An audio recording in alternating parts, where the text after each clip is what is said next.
आजकल अश्वगन्धा इन्टरनेटमा धेरै हाइप भएको हब्स मध्ये एक हो। कसैले भन्छ स्ट्रेस कम गर्छ, कसैले भन्छ स्लिप क्वालिटी राम्रो हुन्छ, कसैले भन्छ जिम रिकभरी राम्रो हुन्छ र अझै कसैले त टेस्टोस्टेरोन, फोकस, मुड सबै इम्प्रुभ हुन्छ भनेर पनि भन्छन्। र अनेस्टली मैले पनि यसलाई हल्कामा लिइरहेको थिइनँ। मैले त यसबारे 30 दिन ट्राई गरेको भिडियो पनि बनाएको थिएँ।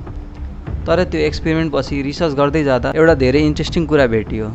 अश्वगन्धाले सबैलाई एउटै इफेक्ट दिँदैन, किनभने धेरै मानिसहरू अनलाइनमा ठिक उल्टो अनुभव सेयर गरिरहेका छन्। कसैले भनिरहेका छन् इमोसन फ्ल्याट भयो, कसैले भनिरहेका छन् लिबिडो घट्यो, कसैले भनिरहेका छन् सुरुमा राम्रो लाग्यो पछि केही अनौठो लाग्यो। त्यसो भए असल कुरा के हो? अश्वगन्धा साँच्चै राम्रो हो, ओभर हाइप्ड हो कि सिम्पली सबैको लागि होइन? आजको भिडियोमा हामी यही कुरा डिटेलमा बुझ्नेछौँ। सेक्सन 1, किन अश्वगन्धा यति फेमस भयो? अश्वगन्धा फेमस हुनुको कारण एक्चुअली धेरै सिम्पल छ। यो हबले मोडर्न लाइफको धेरै प्रब्लमहरूलाई एकैचोटि हिट गरिरहेको जस्तो देखिन्छ। आजको धेरै मानिस स्ट्रेस छ, राम्रोसँग सुत्दैन, ओभरथिङ्क गर्छ, एन्सियस हुन्छ, एनर्जी स्टेबल हुँदैन, अनि जिम गर्ने अडियन्सलाई रिकभरी चाहिन्छ, पर्फर्मेन्स चाहिन्छ, नेचुरल एज चाहिन्छ। त्यसैले अश्वगन्धालाई यस्तो तरिकाले मार्केट गरिन्छ, स्ट्रेस कम गर्छ, स्लिप इम्प्रुभ गर्छ, कोर्टिसोल घटाउँछ, बडीलाई काम बनाउँछ, फोकस इम्प्रुभ गर्छ, रिकभरी सपोर्ट गर्छ। अब यस्तो सुन्दा कसैलाई ट्राई गर्न मन लागिहाल्ला। र फेयर हुनुपर्छ भने यो हाइप कम्प्लिटली फेक पनि होइन। केही सर्ट टर्म स्टडिजले स्ट्रेस र स्लिपमा बेनिफिट देखाएका छन्। केही रिसर्चमा प्रिसिप्ड स्ट्रेसमा कम भएको, स्लिप क्वालिटी इम्प्रुभ भएको रिपोर्ट गरिएको छ। सो यस, अश्वगन्धा फेक होइन। तर प्रब्लम कहाँ आयो भने इन्टरनेटले केही मानिसमा केही कन्टेक्स्टमा काम गर्न सक्छ भन्ने कुरालाई सबैले हरेक दिन खानुपर्ने म्याजिक हबको रूपमा बदलियो। यहीँबाट प्रब्लम सुरु भयो। सेक्सन 2, मैले 30 दिन ट्राई गरेपछि किन यो क्वेसन इम्पोर्टेन्ट लाग्यो? मैले यसअघि अश्वगन्धा 30 दिन ट्राई गरेको भिडियो बनाएको थिएँ। त्यो एक्सपेरिमेन्ट गर्दा मुख्य क्युरियोसिटी के थियो भने यो हबले वास्तवमै स्ट्रेस रिलिभ गर्छ, स्लिपमा हेल्प गर्छ, मुड चेन्ज गर्छ कि इन्टरनेटले हाइप गरे जति पावरफुल छैन?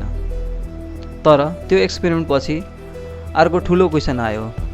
यदि अश्वगन्धा यति राम्रो हो भने किन यति धेरै मानिसहरूले अनलाइनमा नराम्रो एक्सपिरियन्स सेयर गरिरहेका छन्? त्यसपछि मैले डिप रिसर्च गर्न थालेँ।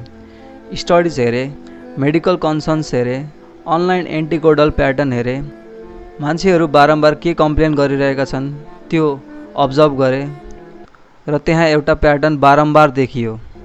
सेक्सन 3, केही मानिसहरूलाई किन उल्टै नराम्रो लाग्छ? अनलाइनमा धेरैजसो मानिसहरूको हिस्टरी लगभग एउटै प्याटर्नमा जान्छ। सुरुमा राम्रो लाग्यो, स्ट्रेस कम भयो, रिल्याक्स फिल भयो, स्लिप इम्प्रुभ भयो, तर त्यसपछि स्टोरी वियर्ड हुन्छ। म अलि फ्ल्याट फिल गर्न थालेँ, ड्राइभ कम भयो, मोटिभेसन कम भयो, लिबिडो घटे जस्तो लाग्यो, इमोसन ब्लन्ट भयो, समहाउ म आफू जस्तो फिल भएन। अब यहाँ एउटा इम्पोर्टेन्ट कुरा क्ल्यारिफाई गरौँ।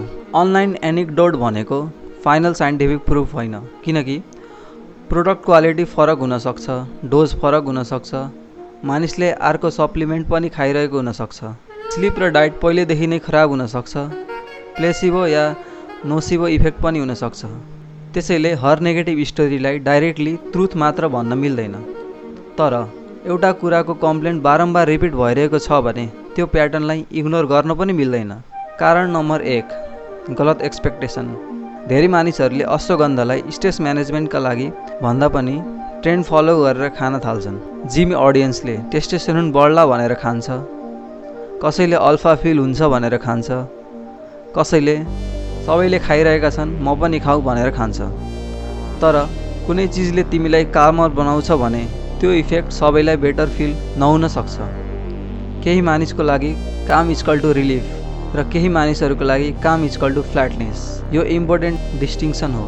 कारण नम्बर 2, मल्टिभिटामिन जस्तो ट्रेड गर्नु। यो मलाई पर्सनली ठुलो मिस्टेक लाग्छ। धेरै मानिसहरूले अश्वगन्धालाई मल्टिभिटामिन जस्तो युज गर्छन्। डेली खान थाले, बडीले कस्तो रेस्पोन्स दिइरहेको छ ध्यान दिएनन्, किन खाइरहेको छु त्यो पनि क्लियर छैन। कहिलेकाहीँ सब्टल साइड इफेक्ट एकैचोटि आउँदैन, सुरुमा राम्रो लाग्छ, पछि बिस्तारै मुड, ड्राइभ, मोटिभेसनमा सिफ्ट वेड आउन सक्छ। अनि मानिसले त्यो चेन्जलाई सप्लिमेन्टसँग जोडेर हेर्छन्। कारण नम्बर 3, प्रोडक्ट क्वालिटी।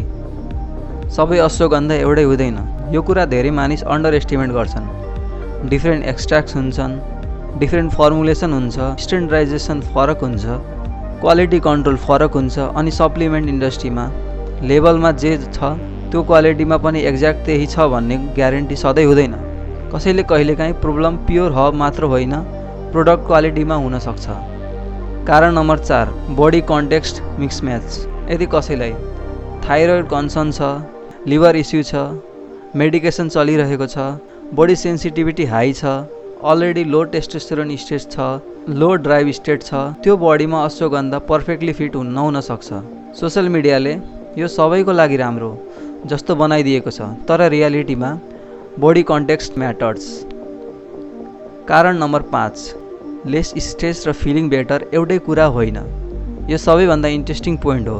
धेरै मानिस स्ट्रेस कम चाहन्छन्, तर उनीहरू ड्राइभ कम चाहँदैनन्, इन्टेन्सिटी कम चाहँदैनन्, मोटिभेसन कम चाहँदैनन्, सेक्सुअल एनर्जी कम चाहँदैनन्। उनीहरू चाहन्छन् एन्जाइटी कम होस्, तर एज जस्ताको त्यस्तै रहोस्।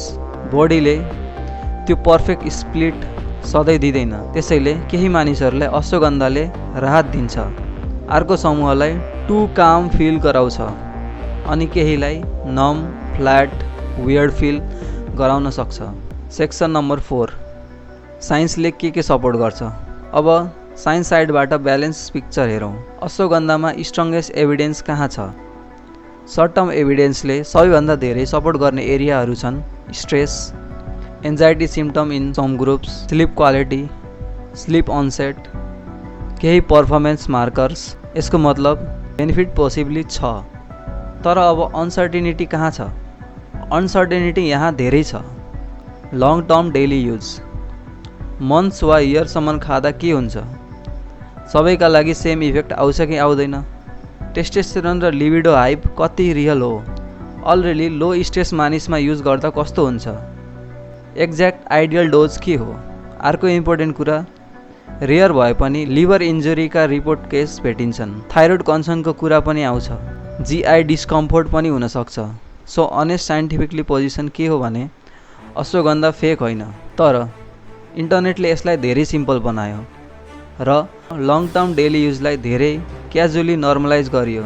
सेक्सन 5, को केयरफुल हुनुपर्छ। यो पार्ट धेरै भिडियोले स्किप गर्छन्। तिमीले अश्वगन्धा युज गर्दा एक्स्ट्रा केयरफुल हुनुपर्ने सिचुएसनहरू।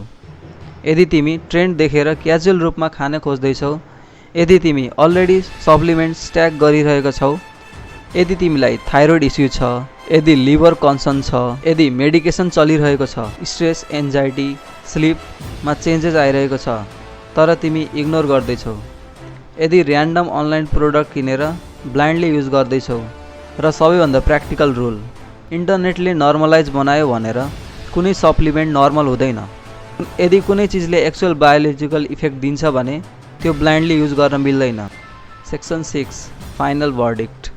यसो भने फाइनल भर्डिक्ट के? अश्वगन्धा केही मानिसहरूलाई जेन्युनली हेल्प गर्न सक्छ, स्ट्रेस र स्लिपमा बेनिफिट दिन सक्छ, तर सबै गोलको लागि होइन, सबै अवस्थाको लागि होइन, र माइन्डलेसली युज गर्न मिल्ने चिज पनि होइन। सोसल मिडिया समरी यस्तो भन्छ, ashwagandha is equal to good, तर रियालिटी यस्तो छ, ashwagandha is equals to context dependent. कसैलाई राम्रो लाग्छ, कसैलाई केही फिल हुँदैन, कसैलाई उल्टो नराम्रो लाग्छ, र केही कारणले बडीको रेस्पोन्स अब्जर्भ नगरी हाई फलो गर्नु मिस्टेक हुनसक्छ। यदि युज गर्दैछौ भने अनेस्ट भएर अब्जर्भ गर, स्ट्रेस कस्तो छ, स्लिप कस्तो छ, mood, libido, motivation, body weight feel भइरहेको छ कि छैन। यदि तिमीले अश्वगन्धा ट्राई गरेको छ भने कमेन्टमा एक्सपिरियन्स लेख। हेल्प भयो, केही फिल भएन कि उल्टै वेड लाग्यो? सब्सक्राइब गर, किनकि आयुर्वेदलाई ब्लाइन्ड फेथले होइन, रियल लाइफ र साइन्सको लेन्सबाट बुझ्ने प्रयास गरौँ।